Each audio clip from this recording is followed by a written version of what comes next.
Huhay! Malipayon nga nagauli ang mga Antikenyo sa andang banwa nga nahamutan.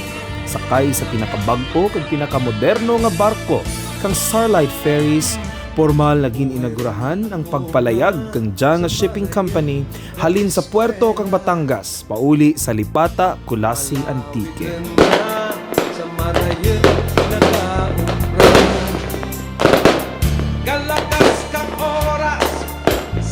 Balo ng andang mga yuhem kag mga istorya, mapasad liwat sanda kung bag-o nga buwas tamlag sa bag-o nga Antique, ang bagong bituon nga nagkapangsad. Maulikid ako sa Antique. Nakita ko rin ang atin nga pag-ubwad kang atin ekonomiya digya sa norte sa pagbukas kang atin Lipata Port.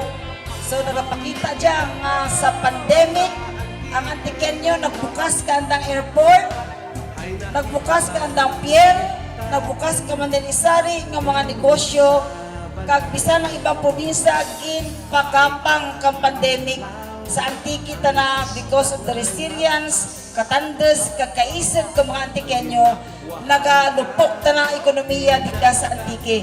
Congratulations Antikenyos, congratulations to all of us. Kag sa mga kasimama natin sa Manila, welcome home! Maulikid ako sa Antique. Bob, adoro-doro, nga salamat kang gugma. Nga imo gitugro ka naman nga mga Antikenyos. Agad makauli libre diyan sa ating probinsya. Ay buhay di kami kaad mo nga mauli gari nga mo poon nga financial problem.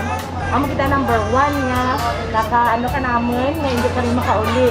Bawal gid mo pagpasalamat kanimo at kay Congresswoman Inday Lore dahil sa inyong effort kag bahugig nga gugma para kanamon ng mga Antikenyo nga makaabel kadya inyong mapinalanggaon kag bahil na pagpasalamat man sa mahal nga Ginoo nga kamo nga darwa ka nanay kang probensya pintuplo ka naman agad makabulig sa duro nga nagakinahanglanon nila bilagid kadya sa mga na-stranded drugya sa Manila.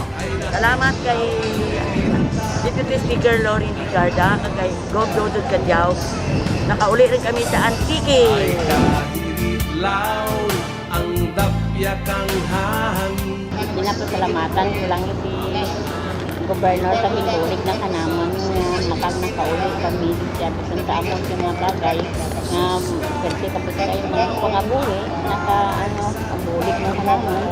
Thank you, Bidjok, sa tanan niya bulig mo sa pagtawag ko ni opportunity nga pagtawag naman niya. Duro rin yung salamat.